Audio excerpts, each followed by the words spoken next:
Somewhere near 2,000 years ago, a man sat alone in a tent on the edge of a battlefield, writing to no one. He was the most powerful person alive. He commanded armies. He held the fate of an empire in his hands, and yet, in the quiet of the night, he wrote small notes to himself. Not for an audience, not for glory, but simply to remember how to live. He wrote about patience, about the shortness of life, about the noise of other people's opinions and how little they should matter. He wrote, "Remember that you are going to die, so stop wasting the only thing you actually own. This day, this hour, this breath." His name was Marcus Aurelius. And the strange thing is, if you strip away the togas and the Latin and the ancient battlefields, his problems were your problems. He struggled with anger. He struggled with people who annoyed him. He struggled with the temptation to care too much about what others thought of him. He struggled with distraction, with fear of death, with the exhausting effort of trying to be a good person in a world that rewards being a clever one instead. We like to think our era is unique, that our stress is a new invention born from phones and algorithms and the 24-hour churn of bad news. And in some ways, the shape of our suffering is new, but the substance of it is ancient. The Stoics were not writing self-help. They were writing survival manuals for the human mind, because the mind, in every century, is fighting the same war against fear, ego, distraction, and the illusion of control. This is a script about applying that ancient survival manual to a very modern life, not as a costume, not as a set of quotes to put over a sunset photo, but as an operating system, a way of thinking that you can actually run underneath the chaos of notifications, deadlines, comparison, and noise. Let's start with the thing that quietly ruins more days than almost anything else: the illusion that you control things you do not control. Think about your last truly bad day. Not a tragedy, just an ordinary bad day. Chances are it wasn't caused by one enormous event. It was death by 1,000 cuts. Someone left you on red. Traffic made you late. A co-worker took credit for your idea. The algorithm buried your post.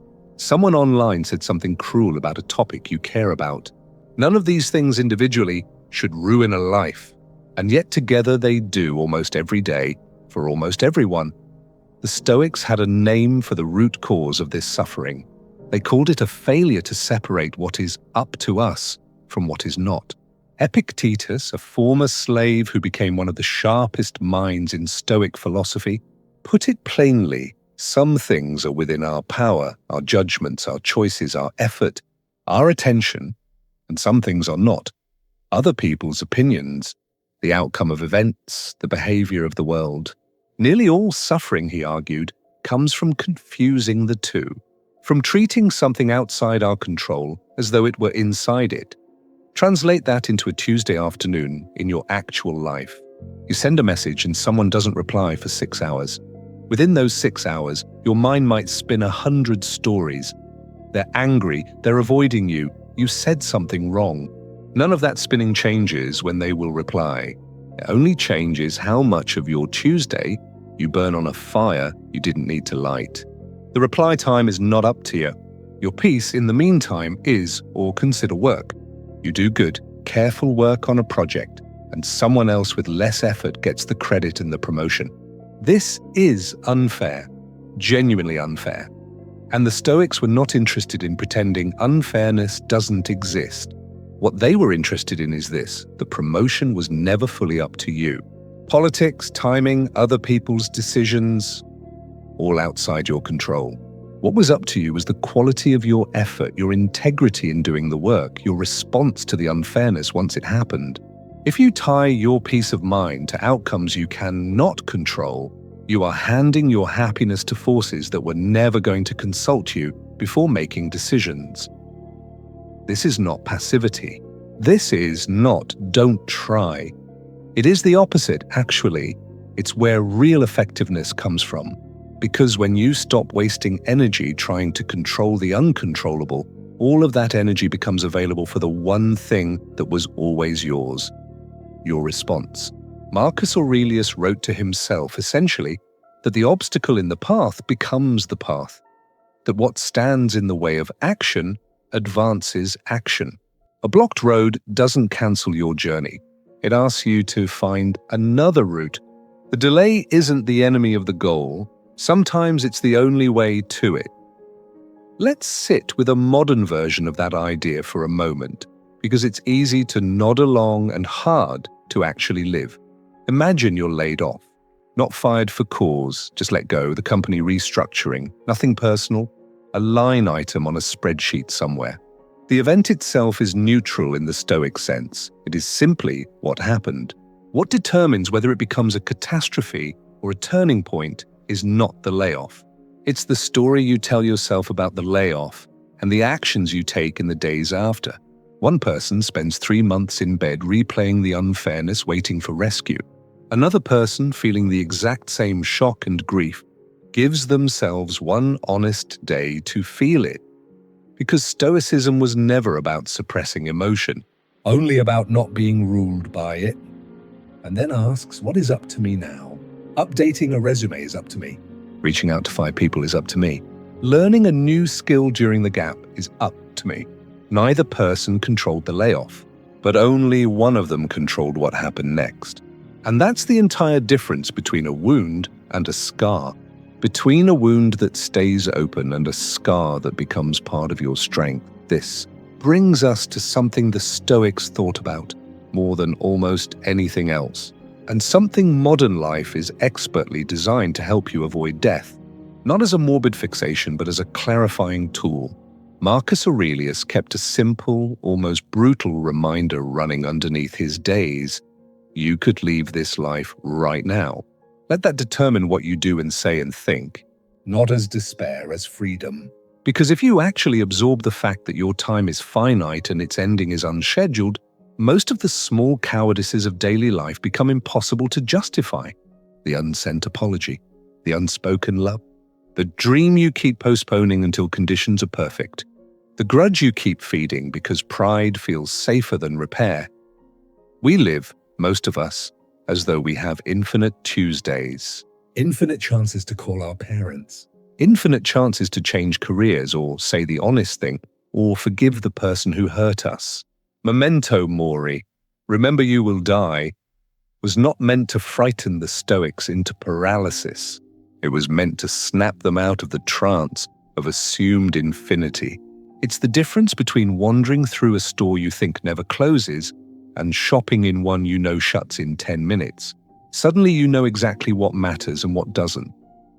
Here is a practical modern version of that. Tonight, before you sleep, ask yourself one honest question. If this were the last ordinary day of my life, and not a dramatic ending, just an unremarkable final Tuesday, what would embarrass me about how I spent it? Chances are the answer isn't I didn't achieve enough.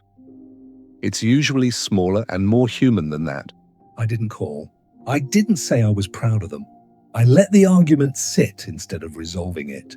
I let fear of looking foolish stop me from starting the thing I actually want to build. Death, used correctly, doesn't make life feel small. It makes it feel urgent in exactly the right places. Now let's talk about the modern epidemic that the ancient Stoic somehow diagnosed without ever seeing a phone. Comparison. Seneca, writing letters of moral guidance nearly 2,000 years ago, warned against measuring your life by other people's progress, noting that no one is ever satisfied comparing themselves to those ahead rather than being grateful for how far they've already come. He didn't have Instagram.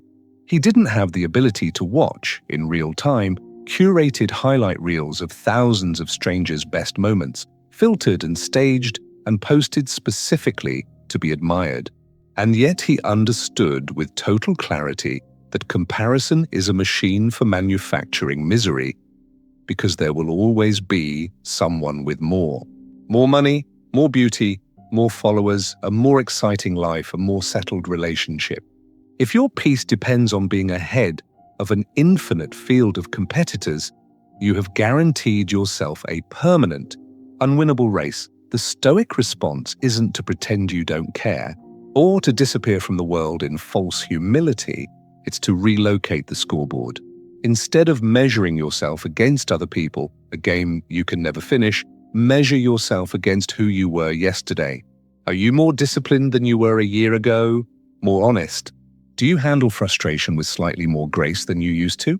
That scoreboard, unlike the social one, is actually winnable, because it only requires effort, not luck, not other people's decisions, not algorithms. There's a specific modern trap worth naming directly. The belief that if you just had what someone else has, you'd finally be at peace. New job, new house, new relationship, new body. The Stoics would say, gently but firmly, that peace was never in the object. Epictetus lived with almost nothing in circumstances most modern people would consider unbearable, and wrote essay. There's a specific modern trap worth naming directly. The belief that if you just had what someone else has, you'd finally be at peace. New job, new house, new relationship, new body. The Stoics would say, gently but firmly, that peace was never in the object. Epictetus lived with almost nothing in circumstances most modern people would consider unbearable, and wrote some of the calmest, most stable philosophy in human history. Meanwhile, plenty of people with everything modern life defines as success spend their nights anxious, hollow, and unable to name why. The correlation between more and peace is far weaker than advertising wants you to believe. What actually predicts peace is the relationship between your desires and your acceptance. How much you've trained yourself to want what you have, rather than perpetually hunting for what you don't. This isn't an argument against ambition. The Stoics were not advocating for giving up on goals. Marcus Aurelius ran an empire. He didn't retreat to a cave. It's an argument against attaching your identity and your peace to outcomes. Pursue the promotion, build the business, chase the goal with full effort, but hold the outcome loosely, because the outcome was never fully yours to guarantee. What's yours is the discipline, the craft, the character you bring to the pursuit. If you win, good, you built something. If you don't, you still built something, yourself. In the process, let's talk about anger, because this is where Stoicism becomes almost uncomfortably practical. Seneca wrote an entire treatise on anger, calling it the most destructive of all emotions. Not because it's the most painful, but because it's the one most likely to make you do something you can't undo. Anger feels, in the moment, like power, like clarity, like finally being honest. But look at it closely, and it's usually the opposite. Anger is what happens when your expectations collide with reality, and instead of updating your expectations, you attack the reality. Someone cuts you off in traffic. Underneath the anger is a hidden belief. People should drive the way I want them to. Someone criticizes your work unfairly. Underneath the anger is, people should judge me fairly. These beliefs feel reasonable, even righteous. But the universe was never obligated to organize itself around your preferences. Realizing this doesn't mean you stop caring about fairness. It means you stop being ambushed by its absence. There's a specific Stoic exercise worth carrying into modern life. When you feel anger rising, ask yourself, is this a battle between me and this person, or a battle between me and reality itself? Most anger, examined honestly, is really the second kind. You're not actually furious at your co-worker. You're furious that the world contains co-workers who behave imperfectly, which is to say you're furious that the world is the world. Once you see it that way, the anger tends to lose about half its grip, because you can't out-argue reality. You can only decide how to move through it. Let's turn now to something quieter, and maybe more urgent for a modern audience than any of the above: attention. We live inside the most sophisticated attention-capturing technology ever built.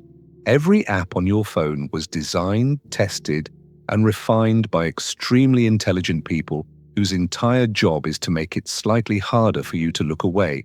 The Stoics never faced this specific enemy, but they understood the general shape of the problem with startling precision. Marcus Aurelius wrote that very little is needed to make a happy life. It is all within yourself, in your way of thinking. Notice what that claim quietly implies. Happiness is not out there, waiting to be scrolled to. It's a skill of attention, practiced inward, not a substance to be extracted from outside stimulation. Modern life offers an almost unlimited supply of things to look at, and an almost unlimited supply of reasons to avoid looking at your own life directly. Every uncomfortable feeling, boredom, grief, uncertainty, loneliness, now has an instant escape hatch in your pocket. And escape, taken often enough, becomes a way of life that never actually resolves anything. The discomfort doesn't disappear. It just waits quietly underneath the scrolling for the moments you finally put the phone down, which is often why those moments late at night feel so heavy. You're not being ambushed by new pain. You're finally hearing pain you've been muting all day. The Stoic practice here is simple to describe and hard to do. Sit with what's actually happening, without immediately reaching for something to change the channel. Not forever, just for a few minutes at a time as training. Boredom, faced directly instead of fled from, often turns out to contain useful information, an idea you've been avoiding, a decision you've been postponing, a feeling that needed acknowledgement rather than distraction. The people who seem most at peace in the modern world are rarely the ones with the most stimulating lives. They're usually the ones who've rebuilt their tolerance for stillness. Now, let's talk about something the Stoics called virtue, because the word has become old-fashioned, almost embarrassing to say out loud, and that's a real loss. Because underneath the outdated word is a genuinely useful modern idea. For the Stoics, virtue wasn't about being pure or perfect or self-righteous. It was about 4 practical qualities: wisdom, the ability to see situations clearly; courage, the ability to act rightly despite fear; justice, the ability to treat others fairly even when it costs you something; and temperance, the ability to want the right amount of things, not too much, not too little. Put together, these 4 qualities were considered the only real good, but the only thing that could never be taken from you by circumstance. Money can be lost. Health can fail. Relationships can end. But the way you think, the courage you bring, the fairness you practice, the discipline you maintain, those remain entirely under your control, regardless of what the world does to you. This reframes what modern success even means. It's easy to measure your life in outcomes: salary, followers, square footage, relationship status, because outcomes are countable and comparable. But outcomes are half luck. Character is not. If your sense of a life well lived depends entirely on outcomes, you are building your identity on the least stable ground available, ground the Stoics correctly identified as subject to fortune, timing, and forces entirely outside your hands. If instead you measure your life by whether you acted wisely, courageously, fairly, and with discipline today, you have built your identity on the only ground that can't be repossessed. Let's make this concrete with an ordinary modern dilemma. You're offered a shortcut at work. Cut a corner, bend a rule slightly, let a small dishonesty slide because everyone does it, and the odds of consequences are low. The Stoic question isn't, will I get caught? That question outsources your integrity to probability. The Stoic question is, what kind of person takes this shortcut? And is that the person I actually want to become? Because every choice like this isn't isolated, or it's a rehearsal. You are, quite literally, practicing the person you'll be under bigger pressure later. Small integrities compound the same way small dishonesties do. Character isn't built in the rare dramatic moment. It's built in the thousands of unremarkable ones that nobody's watching. Let's address something that modern productivity culture gets almost exactly backwards. The relationship between motivation and discipline. We're taught constantly to wait for motivation and the mood, the inspiration, the right morning before we act. The Stoics would consider this an obvious trap because motivation is an emotion. And emotions are unreliable by nature. They fluctuate based on sleep, weather, blood sugar, and 100 other things entirely outside your control. If you build your habits on top of motivation, you've built your discipline on the least stable material in your entire mind. The Stoic alternative is almost the opposite of inspiring, and that's exactly why it works. Act according to what's right and useful, regardless of how you feel about it in the moment. Discipline, in this view, isn't a feeling you summon. It's a decision you make in spite of feeling, repeated until it becomes identity. This matters enormously in a modern life full of long, unglamorous goals, health, skill, savings, relationships, none of which reward you quickly. The person who waits to feel like exercising will exercise rarely because the feeling of wanting to exercise is genuinely rare for most people, most days. The person who has decoupled action from feeling, who exercises because it's what a person who values their health does, whether or not they feel like it today, builds an entirely different life over 10 years, not because they had more motivation, but because they made motivation irrelevant to their behavior. There's a related Stoic idea worth carrying: focus only on the next right action, not the entire mountain. Marcus Aurelius wrote about doing the job in front of you, the way a craftsman works, one honest task at a time, without needing applause for it. Modern goals often feel paralyzing because we look at the whole distance at once: the 40 pounds, the finished book, the fully funded retirement. And the size of it overwhelms the will to start. The Stoic move is to shrink the frame. Not "I must become a disciplined person," but "what is the one useful thing available to me right now, in this hour?" Discipline, built this way, one honest hour at a time, eventually adds up to a transformed decade. But it never asks you to feel the weight of the decade while you're simply trying to get through the hour. Now let's talk about other people, because Stoicism, despite sometimes being caricatured as cold or detached, actually places enormous weight on how we treat each other. Marcus Aurelius began many mornings. This is recorded plainly in his private notes, by reminding himself that he would meet difficult people that day: the ungrateful, the arrogant, the dishonest, the envious. And rather than this making him bitter, he used it to prepare himself, reasoning that he was made for cooperation with others, the way hands are made to work together, or eyes to see together, and that resenting other people for being flawed made about as much sense as being angry at your hands for existing. This is a genuinely useful piece of mental preparation for modern life, where you will, statistically, encounter rude customers, difficult co-workers, careless strangers, and thoughtless family members on a fairly regular basis. If you expect a frictionless world and get a normal one, every difficult person feels like a personal betrayal. If you expect calmly that some fraction of people you meet will be difficult, not because the world is broken, but because that's what a world full of imperfect humans, all fighting their own private battles, actually looks like, then difficulty stops being a surprise and starts being simply weather.